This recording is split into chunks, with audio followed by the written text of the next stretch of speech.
Циклус на уништување и создавање. Промени на пейсаж, релјеф и хоризонт. Ова се случува кога целиот жив свет е само еден тенок слој на површината од се уште активна планета.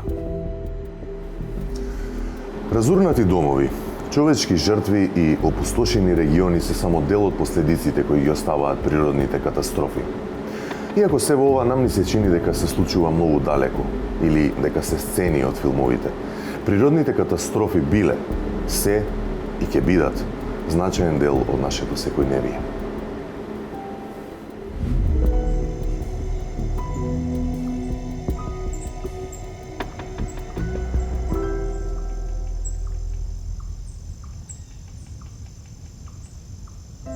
Поради географската положба, на територијата на Македонија се создал релјеф и климатски услови кои го прават ова поднебие подобно за поплави, земјотреси, свлечишта и пожари. Тоа се најчестите природни катастрофи забележани во нашата историја. Иако постојат записи за природни трагедии на нашето поднебие уште од антиката, сепак подетални информации имаме за оние кои датираат од почетокот на 20. век.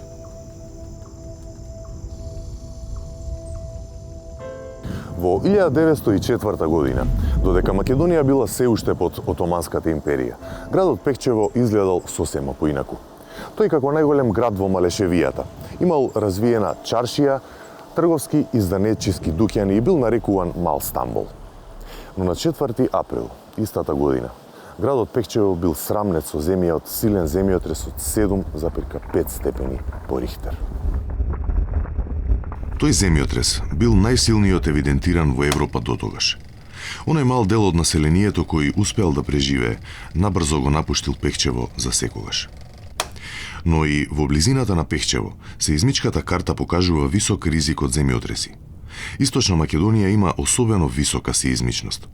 Валандовско и Дебарско исто така се региони каде наредните години силните земјотреси ги промениле за секогаш животите на тамошните жители. Овие земјотреси за кои што најчесто збориме, тие се тектонски. Настануваат поради движење на тектонски плочи. Целата земјина кора е поделена на 15 такви големи плочињаци. Целата земја е поделена. Тие плочи се во постојано движење. И на местата каде што тие се допираат, тие се тие раседни, викаме, структури. Само тамо се случуваат силни, големи земјотреси, gigantic, огромни. Тоа е во подрачјето на огнениот прстен во Тихиот океан. Таму има најактивно движење на тектонските плочи. И точно на контактот, тоа се раседни структури. Сега, ако се вратиме во нашиот регион, ние не сме на контакт помеѓу две тектонски плочи, за секоја среќа, меѓутоа, тоа не значи дека немаме земјотреси. Поради движењето на овие големи тектонски плочи, тие придонесуваат и на ниво на големите плочи да има мали придвижувања и тоа го викаме ние така наречени интраплейт, внатрешни земјотреси, и во Македонија впрочем се случуваат такви и затоа не се од толкав размер за секоја среќа, нели? И тука имаме помали раседни структури, ние ги викаме помали плочички, испресечени раседни структури и поради тоа не се очекува, значи наукава не очекуваме ние да има некакви значително големи потреси и земјотресни движења, затоа викаме од 6,5 до 7 максимално очекувани магнитуди. Скопскиот земјотрес во летото 63 година бил токму со таа вообичаена за овој регион магнитуда. Сепак штетите биле огромни. Од тогаш потекнува и Институтот за земјотресно инженерство кој се обидува да воспостави стандарди за градење кои што, доколку почитувани, ќе го намалат значајно бројот на жртвите при идните потреси на земјата. 2016 беше скопскиот мал земјотрес, релативно магнитуда една од средна големина околу 5, немаше никакви оштетувања, зборам на современите објекти. Стамбени згради, стамбени куќи и така, имаше претежно и то мали пукнатини на стари објекти.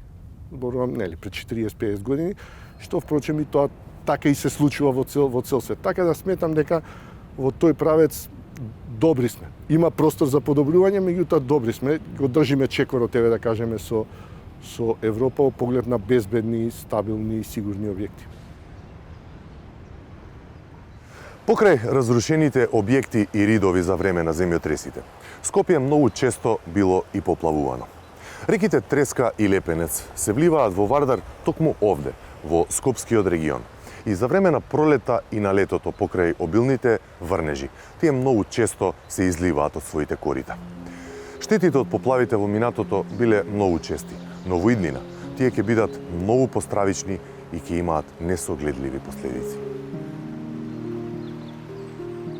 Во текот на 20 век во Скопје се забележани 3 големи поплави. За жал и во новиот милениум сме сведоци на водени катастрофи кои резултираа со голем број човечки жртви и огромна материјална штета. Поплавата се случува тогаш кога реката, значи ќе се надмине транспортниот капацитет на водотекот. Значи има повеќе вода отколку што таа река може да пренесе да евакуира. Тогаш настанува излевање на водата од реката и настанува поплава. Има повеќе причини. Пред се тоа е климатолошките услови или причини или големината на дождовите кои што паѓаат на одредено сливно подрачје. Понатамо состојбата на површината во сливот или каква е состојбата во однос на вегетативниот покривач, каква е состојбата со педолошката основа на површината, значи каква е земјата во сливот. Понатамо состојбата на речните корита, на системот низ кој што се транспортира водата, дали се тие чисти, дали се тие заполнети со нанос од претходни настани, дали се заполнети со отпад од човечки причини. Никогаш не може да кажеме дека сме тотално, комплетно заштитени од поплави. Секогаш може да дојде поголема вода, секогаш може да се случи нешто што ќе го попречи текот на водата во реката и секогаш може да се случи излевање. Баш поради тоа, како еден дел што се нарекува во праксата неструктурни мерки или неградежни мерки за управување со поплавите е изработката на планови за управување со ризикот од поплави. Така. Овде се опфаќа значи навремено прогнозирање на големите води кои што може да се јават во одреден тек, понатамо навремено известување до центар кој што ќе се формира за да управува со поплавите во одреден речен слив и понатамо преземање на мерки за известување, тревожење на населението, ако има потреба да се одлучи евакуација на населението од областа која што евентуално би била поплавена и на тој начин се тежи значи во комплетно управување со ризикот од поплава, односно максимизирање, намалување на штетите од евентуална поплава која што би настанала.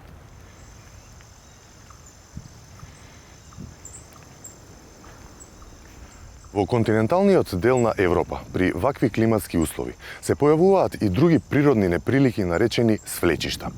Ненадениот пат на земја, карпи и кал можат да доведат до несогледливи последици. Токму таков е и случајот во 1956 година кога ридот кај Моклиште се срушил кон кањонот на реката Луда Мара и ги затрупал овчарите и добитокот кој, за жал, во тој момент се наоѓале таму.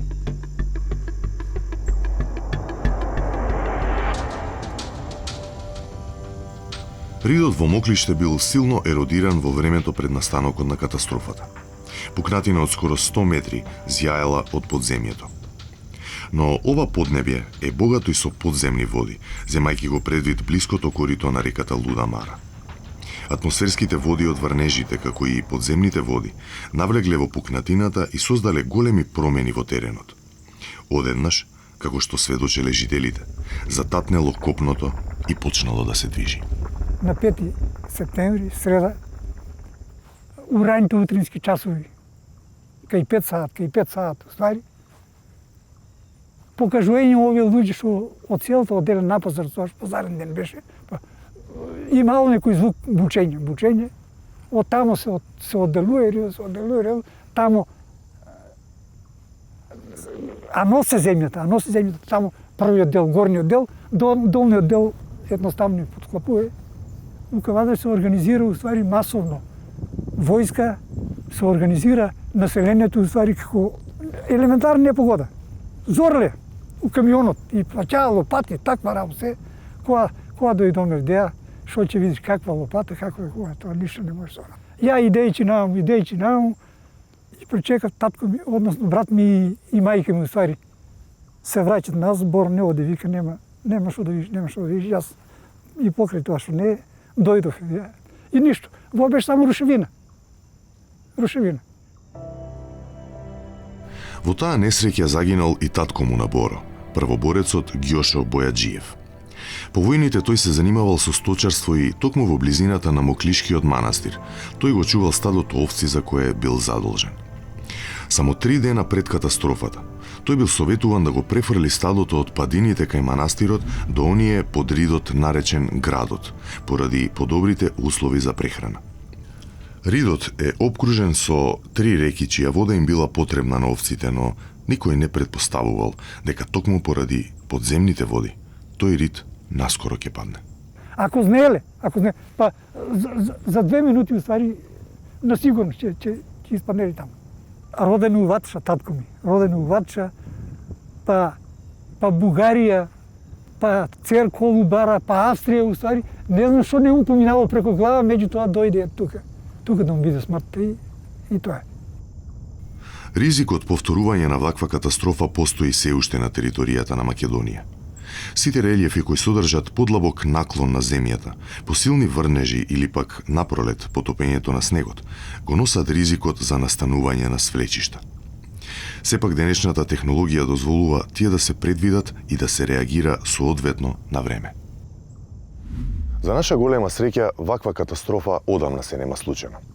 Но суваста на почвата и на воздухот, кој ги прави поплавите и свлечиштата многу пострашни, создаваат услови за брзо ширење на огнените јазици. Во последната декада, Македонија изгуби многу шума токму поради страшните и незапирливи пожари. Вкупно за 22-3 години некаде близко сме до 200.000 хектари изгорени, што е многу. Ако имаме милион, значи 200.000, 20% биле на некој начин опожарени, шуми и шумски површини. Пожарите во Македонија 99%, ние викаме 99%, но и слободно можеме да кажеме 100% се предизвикуваат како резултат на активности на човекот. Намерените палења најчесто се како резултат на илегалната сеча, бесправната сеча, со цел да се добие ефтина дрвна маса после тоа, затоа што по закон треба се санира пожариштето или да се прикрие таа илегална активност, додека од оние ненамерни палења, или ние што ги именуваме како невнимание, најчесто се палењата на страништата или на нивите, во пролетниот период кога се чистат и после жетвата кога се палат страништата и тоа обично излегува од контрола. Последните 100 години, особено последните 50 на години, миграцијата село-град доведе до многу празни површини, напуштени земјоделски површини, напуштени пасишта, кои што едноставно зараснуваат и преминуваат во или веќе шуми, или во процесот, сукцесијата одат на кај шуми. Имаме натрупување на горлив материјал, кој ќе се додадат климатските промени, кој ќе се додадат овие однесувања на луѓето, а и нема таму веќе кој брзо да реагира, тогаш го добиваме ова што го добиваме денес, односно за нас очит пример на ова сега што го зборам е пожар од минатата година во Беровскиот регион. Тоа, за жал, како склоп на фактори, не очекува во иднина. Оние топли бранови кои што ги очекуваме според сите сценарија и ги гледаме денес, топли бранови, намалување на врнежите ќе допринесат да имаме сув горлив материјал, сушење кај шумите, што значи зголемување на горливиот материјал. Така што климатските промени се еден предуслов кој што ја прати појавата и развојот на пожарите. Во пресред на подобните услови за ширење на пожарите, се планираат активности со кои ќе се стремиме кон намалување на можните штети. Тие проекти предвидуваат просторно планирање на иселените подрачја кои представуваат отворени површини за пожар. Низ Балканот, не само во Македонија, летните месеци се меѓу другото и почеток на сезоната на летни пожари. Има податоци дека секоја трета или четврта година ние имаме пожари од ваков тип. Значи 17-та ни беше доста ризична, 14-та исто така, на 3 до 4 години ни се повторуваат истите. Ова не значи дека ова година ние ќе имаме помалку пожари од лани и треба да бидеме комотни во однос на тоа. Не, сепак треба да бидеме доста подготвени, затоа што гледаме дека ова година дури уште многу порано почна пожарите, но за да не би дошло до такви ситуации, не треба сите да се вклучиме. Македонски шуми треба навистина да бидат првите одговарачи, односно респонденти на таквите настани, кои што треба да обезбедат пристапни патишта за да може во случај на пожари да се действува до таму. Изворите на вода треба да се лоцираат кај ни се, што ни се, значи од ланската година до оваа година. Ние имаме и повеќе опрема, и повеќе капацитети, но и многу повеќе искуство тоа што ни се случува, да не ни се повторува и ова година, односно и годините на назад. Но пред се треба да работиме доста на подигнување на свеста. Мислам дека тоа треба да ни биде паралелна и многу битна задача покрај подготовките што ги превземаме сите како институции. Освен подигнување на свеста кај населението за опасностите, справувањето со природните катастрофи бара и успешно спроведување на стратегиите за ублажување на ефектите од климатските промени. Во Македонија се планира подобрување на начинот на третирање на отпадот, енергетиката, транспортот и земјоделството. Овие стратегии, државните институции е алармантно да ги спроведат уште веднаш со цел да се подобри квалитетот на живот, но и да се намали ризикот од некои природни катастрофи. Во минатото природните катастрофи биле толкувани како Божја волја. Но денес во 21. век ние можеме да ги предвидиме и да ги намалиме штетите, но уште поважно, ние можеме да ги спречиме. Со менувањето на навиките за трошење на енергија, складирањето на отпад и управувањето со ресурсите, ние можеме да изградиме свет кој ќе биде отпорен на штетните влијанија од климатските промени. Свет кој ќе може да се справи со природните катастрофи.